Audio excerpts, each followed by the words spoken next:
AITA for replying okay and cutting financial support after my dad disowned me. I am a 34-year-old man, and I have been working in business operations and process improvement since college. I grew up in Phoenix, where my dad, Marcus, built what became one of the largest construction supply companies in the Southwest. He started in 1987 with a single truck and a rented garage and turned it into a multi-million-dollar business by the time I graduated from Arizona State. Growing up, I was always the analytical one in the family. I studied industrial engineering in college and landed a management position at a large manufacturing company right after graduation, specializing in operational efficiency. My job is to take failing systems and make them profitable. It is what I do best, and companies clamor for this skill. My younger brother, Tyler, was the exact opposite. 3 years my junior, he spent high school playing baseball and chasing girls. He never met a problem he could not solve with charm, and he never met a responsibility he could not delegate to someone else. Dad always said Tyler had people skills and would be perfect to take over the family business one day. I remember an incident when we were teenagers that perfectly sums up our different approaches. Dad had asked both of us to reorganize the garage workshop over a weekend. I spent Saturday morning creating an inventory system, labeling everything, and setting up efficient storage zones. Tyler spent Saturday afternoon rearranging tools based on what looked good, then left to hang out with friends. When Dad saw the result, he praised Tyler for making the space look more professional, completely missing the fact that my system had actually made the workshop functional and efficient. This pattern lasted our whole lives. Tyler got the compliments for style, and I was ignored for substance. The family dynamic was clear very early on. Dad saw Tyler as his successor and me as the little genius who would make a fortune elsewhere, which suited me just fine. I had my own career and my own life. Then Tyler met Jessica. He was 26, and she was 22. They met at an upscale nightclub in Scottsdale. Jessica was exactly what you would picture. She was a bleached blonde in designer clothes, the kind of girl who had never worked a day in her life, but always had money for shopping. She took one look at Tyler's last name and the family business, and she made her choice very quickly. I will never forget the first time Tyler brought her to a family dinner. She spent the entire evening asking leading questions about the business. How many employees do you have? What is your biggest contract? Do you own all those trucks we see around town? When Dad mentioned they were considering expanding into Nevada, her eyes literally lit up as if she had just heard about buried treasure. Within 6 months, she was pregnant. Within a year, they were married. Within 2 years, she had positioned herself as the modern voice the company needed and had successfully convinced Dad to put her on the payroll. The pregnancy was strategic, too.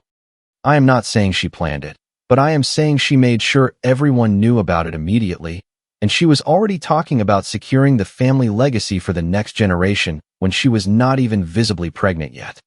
At their wedding, her maid of honor speech included a line saying that Jessica was finally part of a family that builds things instead of just dreaming about them. It was a very subtle jab at her own modest background while positioning herself as essential to our family's future. I watched all of this from afar. I dropped by for the holidays. I helped out a bit with the company's tech when Dad asked, but I mostly focused on my own career. I made a good living, had my own house, and enjoyed my own life. Family drama was not my problem. Then 2019 happened, and everything changed. The first sign of trouble came at Thanksgiving in 2019. Dad looked exhausted and older than his 58 years. After dinner, he pulled me aside. "Son, I need to ask you something, and I need you to be honest. What do you think of the business?" I had been watching the numbers from a distance for months. Revenue was stagnating, expenses were climbing, and from what I could see, they were burning through their cash reserves at an alarming rate. "What is Tyler telling you?" I asked. "He says everything is fine, that the construction industry is just going through a rough patch, but that we are well positioned for the recovery." That should have been my first red flag. The construction industry in Phoenix was booming in 2019. If they were struggling while everyone else was thriving, the problem was not market conditions. I pulled up their financial statements on my computer. What I saw turned my stomach. Labor costs had increased by 40% compared to the previous year, but revenue had only gone up by 8%. Their cost per delivery had doubled because Tyler decided they needed premium vehicles. Basically, he had replaced their functional delivery trucks with brand new models that looked better but cost twice as much to operate. But that was not all. Tyler had also hired a fleet coordinator, a guy from his adult baseball league who was paid $45,000 a year to essentially schedule which truck went where. This was a job the dispatcher was already handling perfectly on top of her regular duties. Inventory turnover was a disaster. They were sitting on $200,000 worth of materials that had not moved in 6 months because Tyler kept placing orders based on his gut feeling rather than actual demand data. I found orders for special concrete additives that only work at temperatures below 40 degrees Fahrenheit in Phoenix in the middle of summer. When I asked Tyler about it later, he replied, "We never know when we might land a big job that needs it. Better to be prepared." I said, "Tyler, those are cold weather additives. We are in the desert." "Exactly. No one else will have them. So, we will dominate the market." There was no market. No one uses cold weather additives in Phoenix because it never gets cold enough to need them. The worst part was that Jessica had arranged to get a $75,000 salary as the director of marketing and communications. Her job description was to maintain their social media presence and build brand awareness among key audiences. I looked at her Instagram. There were selfies in hard hats she had clearly never worn, posed pictures with construction equipment she would not know how to use, and promotional posts about family and local business tradition. She had 1,200 followers, most of whom seemed to be other aspiring influencers in Phoenix. Her LinkedIn profile was even better. She described herself as a strategic marketing executive with expertise in digital brand development, customer relationship optimization, and cross-platform content creation. Her previous work experience included being a freelance lifestyle consultant and a freelance brand ambassador. "Dad," I said carefully, "you have serious operational efficiency issues. Can you help us fix it?" I should have said no. I should have told him to hire a real consultant and stayed out of it altogether. But he is my dad, and seeing him stress over losing everything he had built was tough. That was the beginning of the end, even if I did not know it yet. I took 2 weeks off in December 2019 to dive into their operations. What I uncovered was worse than what the financial statements suggested. Tyler was making decisions based on what felt right rather than on data. He had signed a 3-year lease for a warehouse 60% larger than necessary because it looked more professional. The extra space cost $4,000 a month and sat empty, except for the corner Jessica used as an Instagram photo studio because of the good lighting. He had hired 6 friends from his baseball league, paying them between $18 and $22 an hour to do work that the existing team could have handled with better organization. One hire was particularly memorable. Brad was the customer experience specialist who called clients to ask vague questions like, "So, how did it go?" The clients hated it. One contractor told me, "A guy keeps calling me to ask how my concrete pour went. I ordered gravel, not concrete, and that was 3 weeks ago. Tell him to stop calling me." Jessica's marketing had cost $30,000 the previous year.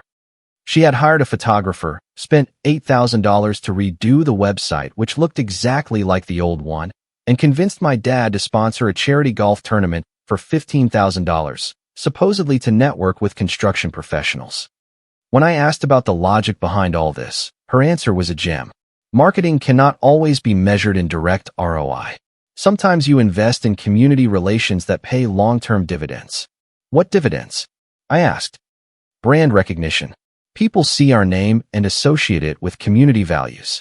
How many new clients have we gained? That is not how marketing works, Michael.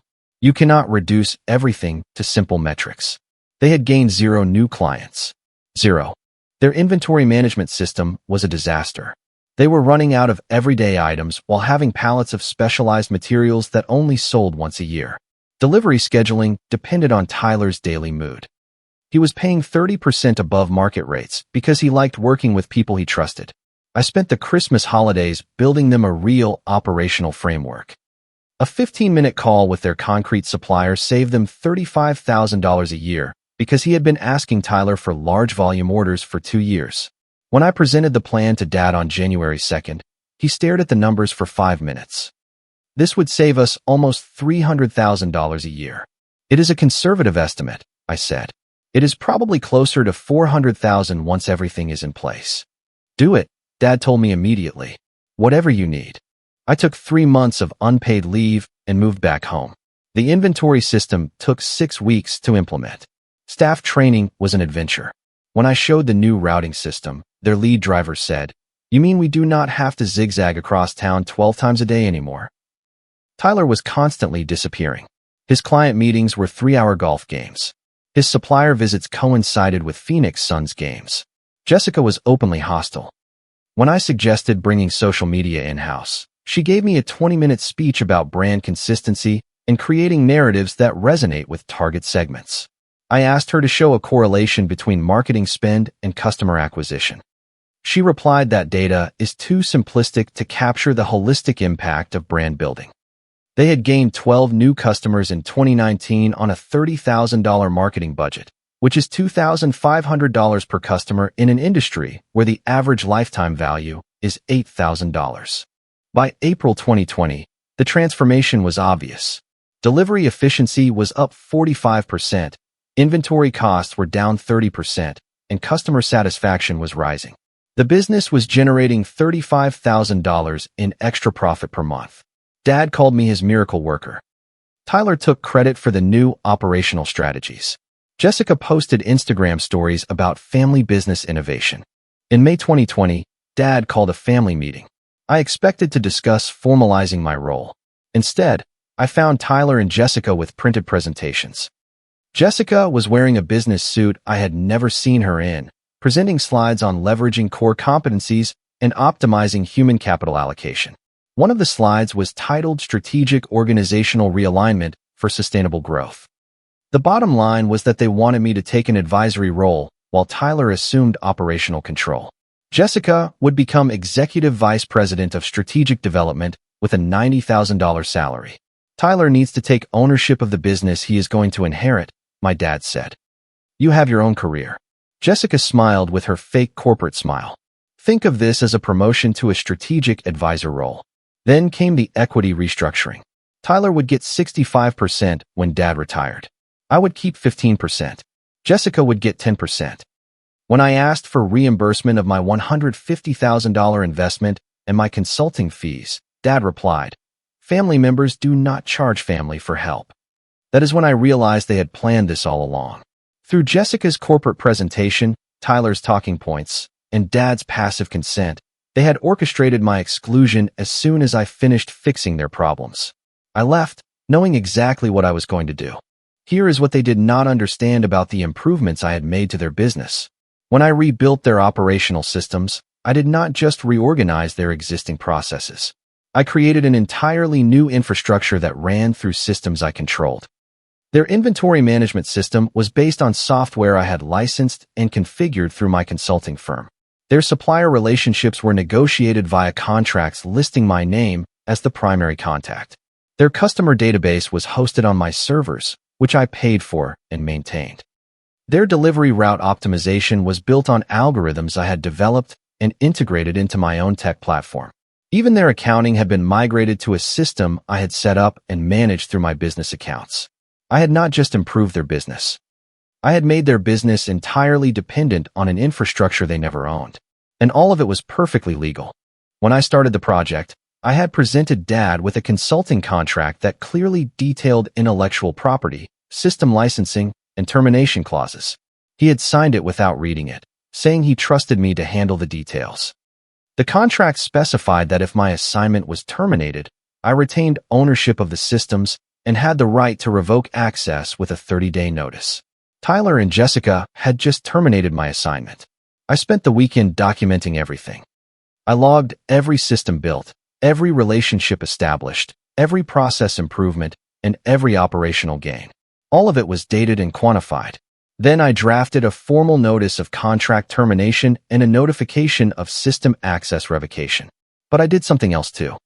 I created detailed documentation showing the exact value I had added to their company in revenue increases, cost savings, and efficiency improvements. In total, my improvements had generated $420,000 in 4 months. My time represented $180,000 in market rate consulting fees. My direct investment was $150,000. They owed me $750,000 in value. They were offering me 15% equity in a business I had literally saved. On Monday morning, I sent certified letters to their main suppliers informing them that I would no longer be managing the relationship and that they needed to establish a new contact. I sent similar letters to their 15 largest clients. Due to organizational changes, I will no longer be managing your account at Marcus Construction Supply.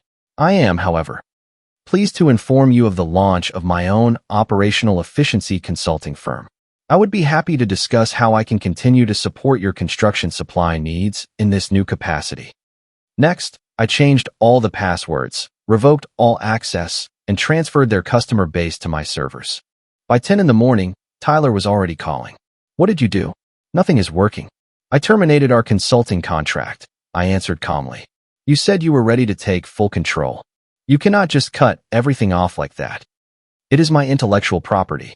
You wanted me out, so I am out. This is sabotage. It is the execution of a contract. You have 30 days to migrate to your own systems. Tyler was hyperventilating. We cannot operate without these systems. You should have thought of that before deciding I was not worth keeping around. That afternoon, my lawyer called me. Dad had contacted him to demand that I immediately restore access. My lawyer reread the contract and called me back. They have no legal grounds. Everything you did is covered by the intellectual property clauses.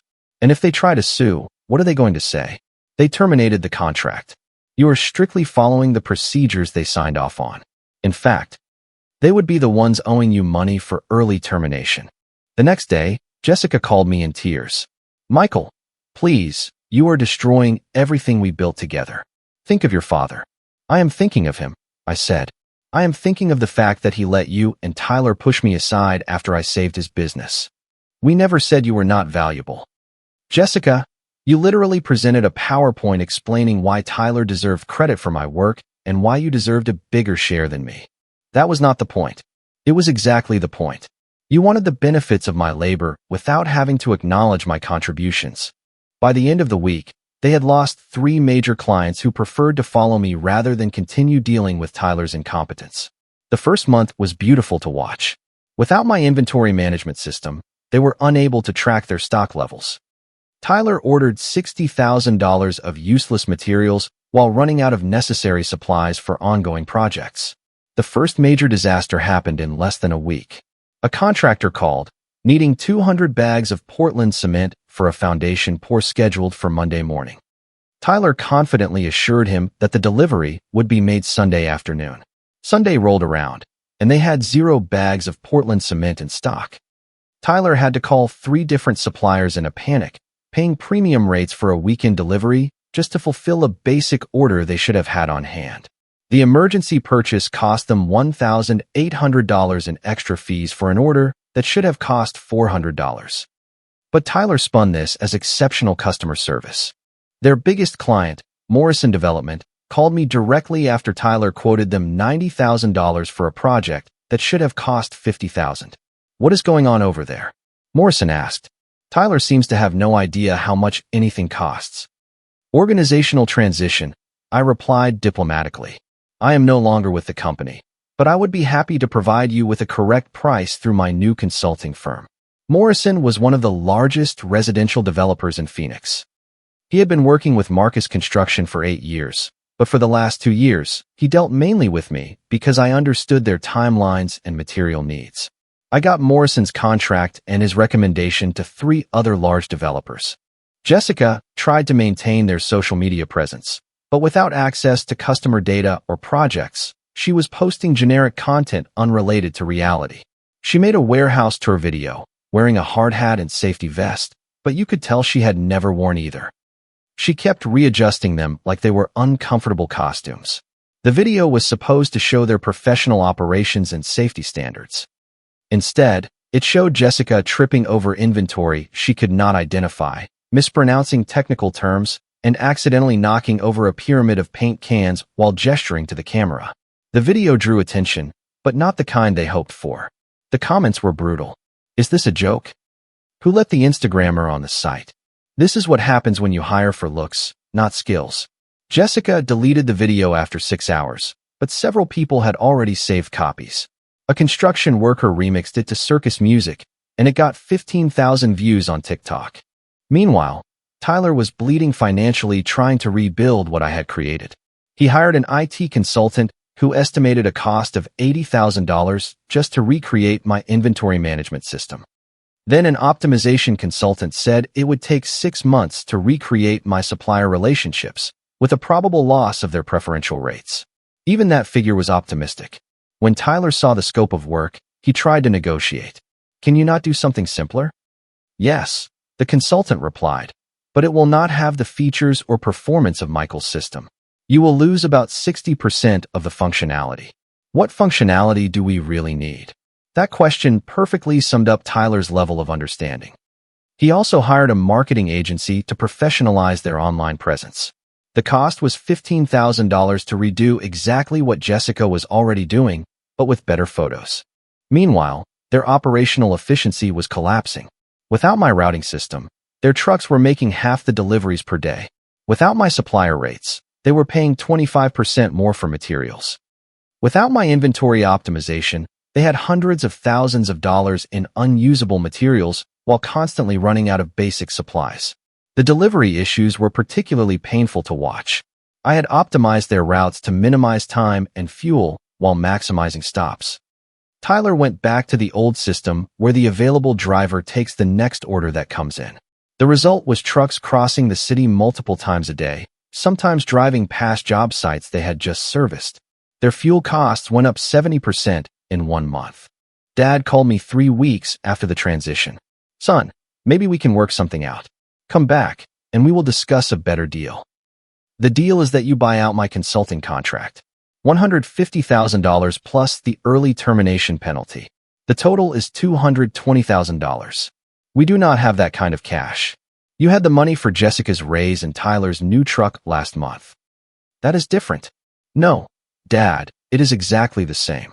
You had the money for what you deemed important. You just did not deem it important to honor our agreement." By the second month, they were falling behind on supplier payments. Tyler had to lay off for warehouse workers because he could not make payroll. Jessica's Instagram posts were getting desperate. Support local family businesses. 35 years of community service. Quality and trust with people who care about you. Engagement was virtually zero. It is hard to inspire trust when you cannot deliver what you promise.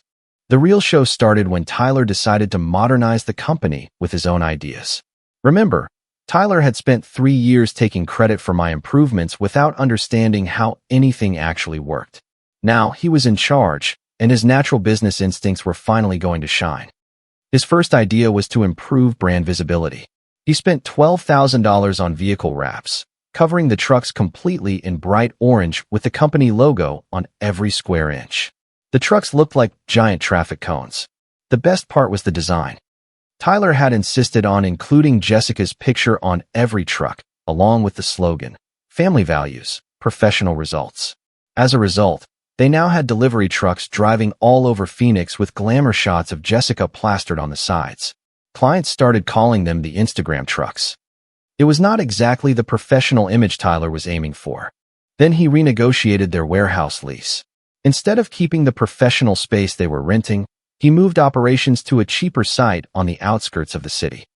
The new warehouse cost $2,000 less per month, but it added 45 minutes on average to each delivery route and was located in a neighborhood where 3 of their trucks were broken into in the first month.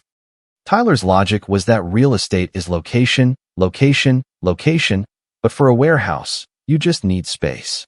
He wondered why they should pay downtown prices when they could get twice the space for half the price. What he did not understand was that their clients were downtown contractors who needed fast deliveries.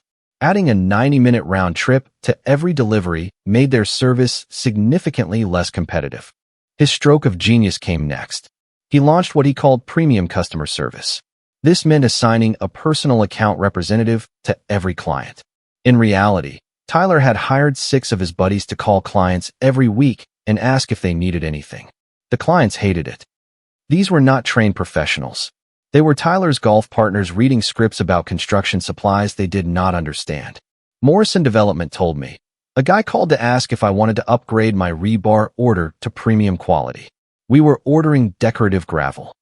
Another client reported, Your brother's friend tried to sell me architectural concrete for a drainage project.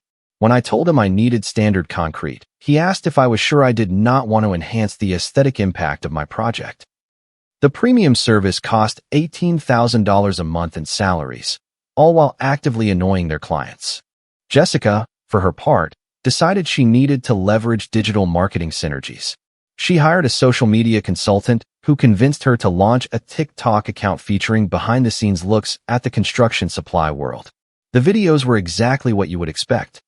There was Jessica pretending to operate machinery she had never touched, explaining construction processes she did not understand, and trying to make mixing cement fun and relatable.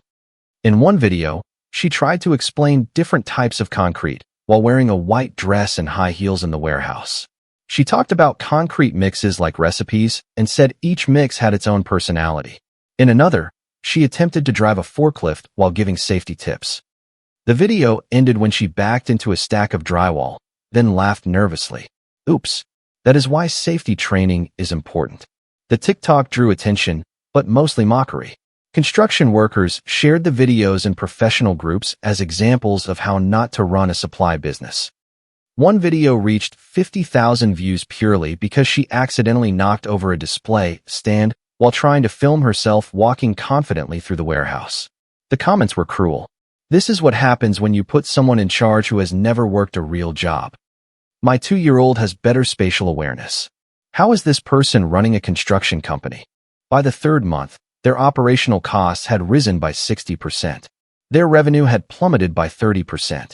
They were burning through their cash reserves at an unsustainable pace. Dad had to take out a second mortgage on his house to cover expenses. That is when the pleading started. The fourth month brought the first truly panicked call. Michael, Dad's voice was shaking. We need to talk. The business is in very bad shape. I heard. Tyler made mistakes. Jessica's initiatives did not yield the expected results. We need someone who understands operations. You need $220,000 to buy out my consulting contract. Until that is done, I am unavailable. Son, we do not have that money. You know we do not. You had money for Tyler's premium team, for Jessica's consultant, for the new truck wraps, for moving the warehouse, and for your TikTok campaigns. You simply did not have the money to honor a contract with me. That is not fair. Fair would have been giving me a real share of the business when I saved it. Fair would have been recognizing my contributions instead of pushing me aside to stroke Tyler's ego. Fair would have been treating our agreement like a legal document, not a suggestion. I hung up. That same week, I got a call from one of their suppliers. Michael, what is going on over there? Tyler ordered $15,000 worth of roofing materials, but their payment is 3 weeks late. When I called to follow up, some girl told me she would get back to me with the accounting team, and then she hung up. The girl was Jessica. Her accounting team was her friend Melissa, who was as clueless about accounting as she was about everything else. Other similar calls followed. Suppliers used to working with me found themselves chasing Tyler and Jessica, who apparently did not understand that net 30 meant paying within 30 days. The following week, Jessica started reaching out to the extended family to paint me as the jealous villain destroying everything the family had built. She called my Aunt Sarah. Michael is sabotaging the company because he is bitter that Tyler got the leadership role. He is willing to destroy a lifetime of work just to prove a point. But here is the thing about family. They had been watching Jessica for years. Aunt Sarah called me the same day, laughing. Did that girl really try to make me believe you were the problem? After watching her spin like she was printing her own money for 3 years. She told me Jessica brought up Tyler's natural leadership skills and added that I did not understand the human side of business. I told her the only thing Tyler ever led was his high school baseball team to a losing season. My uncle called me too. Jessica is going around the family, trying to convince people to pressure you into coming back. She is telling everyone you destroyed their IT systems and are holding the family hostage. No one believes it. We all remember who actually did the work and who just showed up for the photos at Christmas parties. Tyler's friends started pulling away too. The guys he hired for his premium service jumped ship when their paychecks started bouncing. His golf partners stopped answering his calls, especially when he tried to convince them to invest to save the business. A former teammate of Tyler's even called me. Man, Tyler is asking everyone for money. He says he needs $50,000 to stabilize operations, and will pay it back with interest. But everyone knows what happened with you. If he screwed over his own brother, why would we trust him with our money? The final straw came when their insurance company dropped them. Jessica had posted a video showing Tyler driving a forklift while eating a sandwich. She wanted to show their team's efficiency and versatility. The insurer, instead, concluded that he posed a major risk. Without insurance, they could no longer fulfill any major contracts. Without contracts, they could no longer pay their suppliers. Without suppliers, they had no business. Tyler showed up at my house on a Sunday afternoon during the 5th month. He looked awful, unshaven, exhausted, and wearing wrinkled clothes like he had slept in them. "I need help," he said. I let him stand on the porch for a moment before answering. "What kind of help?" "Help with the business. I do not know what I am doing. I thought it would be easier." "Easier than what?" "Than watching you make it look easy." It was the most honest thing he had said to me in years. "Why would I help you?" "Because Dad is going to lose everything. The house, the business, everything. Dad chose to risk everything when he let you, and Jessica pushed me out." Tyler's voice broke. "She left. Jessica is gone. She took the kids and went back to California. She said she was not going to waste her life on a failing business." I was not surprised. Jessica had already been regularly posting photos at overpriced restaurants and shopping malls with captions about the importance of self-care during tough times. When the business started to collapse, these posts turned into fresh starts and not being afraid to turn the page. Her last post before leaving Phoenix was a photo at the airport with the caption, "Sometimes you have to choose your own happiness over the expectations of others." Grateful for this new chapter. Fresh start, self-love, moving forward. She had already changed her relationship status to single and was posting pictures with a California tech executive in less than 2 weeks. "Good strategy," I replied to Tyler. "Rats abandon sinking ships. I know I screwed up. I know you are better at this than I am. Help me save what is left." Here is the truth. I could have helped them. I could have gone back, rebuilt their systems, restructured the company, and kept it afloat. It was still salvageable if someone competent took control immediately. But they had already shown me who they really were. Dad chose favoritism over merit. Tyler chose ego over competence. Jessica chose money over loyalty. So instead, I made Tyler an offer. I will buy the business from Dad for $300,000. I will keep him on as a consultant, and you start over somewhere else. $300,000? This business was worth over $1 million before everything went sideways. The business I built was worth over $1 million. The business you have managed for 5 months is worth whatever someone is willing to pay for it. And I am offering you more than its actual value. You are not serious. Tyler, your business is 3 months away from bankruptcy. You have no insurance, no clients, and no operational efficiency. I am offering to buy a dying company and even offering Dad a job. It is generous. He left without accepting. 2 weeks later, Dad called me himself. "Michael, Tyler told me about your offer. We cannot accept $300,000 for a business that has been in our family for 35 years. Dad, in 3 months, you will lose the business to bankruptcy, and you will have nothing. I am offering you $300,000 and a consulting position. That is $300,000 more than you will have if Tyler keeps running it. There has to be another solution. There is one. Pay me the $220,000 you owe me and give me operational control. I will rebuild everything. We do not have $220,000. Then take the $300,000 while it still exists." He hung up. The end came faster than I would have thought. At the 6-month mark, they were 3 months behind on their warehouse rent. Their primary supplier had cut them off for non-payment. For trucks had been repossessed because Tyler forgot to make the payments while he was too busy with his brand visibility. The best part was that when the trucks were towed, Jessica's face was literally being dragged behind a tow truck. Dad called me on a Wednesday morning. His voice broke. "Michael, the bank is foreclosing on the business. We are going to lose the warehouse, the remaining trucks, all the inventory, and everything. And Tyler's premium customer service. And Jessica's digital synergies. Please, it is 35 years of work disappearing. 35 years of work that I saved, that Tyler destroyed, and that you let him destroy because you thought family loyalty meant ignoring incompetence. What do you want me to do?" "Nothing. Dad, I do not want anything from you anymore." That was not entirely true. I wanted him to understand what had really happened. So I explained it to him. Dad, I spent 3 months of my life and $150,000 of my own money saving a business that was sinking due to mismanagement. I created systems that increased your profitability by $400,000 a year. I built relationships that brought in millions in contracts. I know, son, and we were grateful. No, you were not. You were grateful until Tyler's feelings got hurt. Then you decided my work did not matter anymore because Tyler needed to feel important. You sacrificed my contributions to stroke your favorite son's ego. That is not how it happened. That is exactly how it happened. And when I asked for fair compensation, you told me family does not charge family. But when Tyler wanted new trucks, and when Jessica wanted raises and premium marketing consultants, there was always money for that. I could hear Dad crying on the other end of the line. We can fix this. Come back, and we will make it right.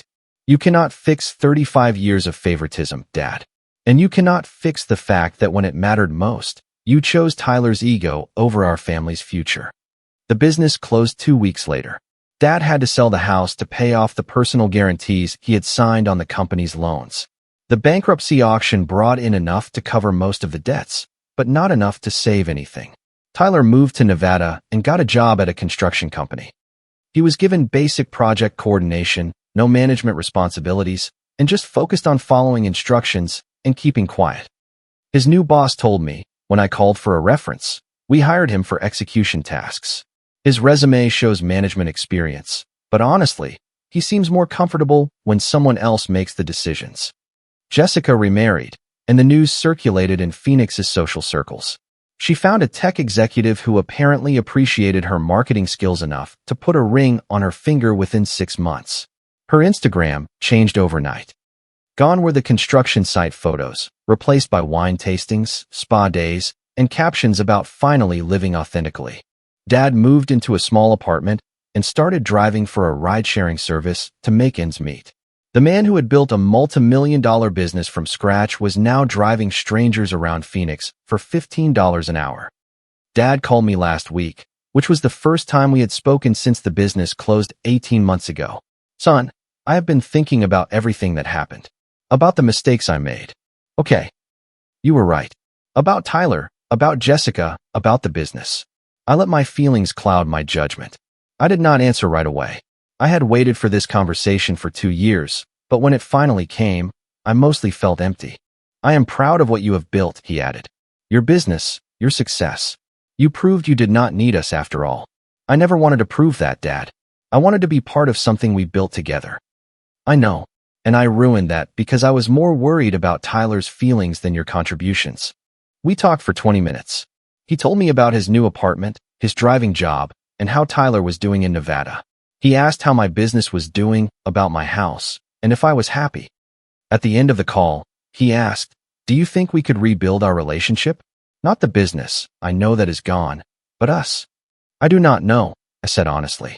You showed me what I meant to you when you had to make a choice, and you cannot erase that. I understand. But I am not angry anymore, I added. The anger was just the pain of expecting something different from you. Now I know what to expect. We hung up, agreeing to talk again in a few months. Maybe we will rebuild something, maybe not. But this time, it will be on my terms. Tyler sent me a connection request on LinkedIn a few weeks ago. I declined it. Some bridges cannot be rebuilt. They burn until they disappear. The following Saturday, I was having lunch at a restaurant in Scottsdale when I saw Jessica. She was with her new husband and his kids, playing the perfect stepmom for social media. She saw me but pretended not to. I felt nothing. There was no anger, no satisfaction, and no regret. Nothing. That same evening, I looked at my business plan for the next year. We are expanding into California and Texas. I am hiring a business development director and 2 senior consultants. Comment. Sometimes, the hardest boundaries we have to set are with the people we love the most. Walking away from a toxic environment is not an act of cruelty, but a necessary step to protect your mental health and self-worth. We cannot control how others treat us or value our efforts, but we have complete control over what we choose to accept. True healing begins the moment you stop waiting for an apology and start focusing on your future. Forgiveness does not always mean rebuilding a broken relationship. It simply means releasing the anger that holds you back while keeping the door firmly closed to past disrespect. Real success is built on integrity, hard work, and treating people fairly, rather than relying on ego and manipulation. I hope you always remember to value your contributions and never settle for spaces where you are unappreciated. Please share your thoughts on setting healthy boundaries in the comments below. If you like the stories, don't forget to leave a comment and support the channel by subscribing. See you in the upcoming stories.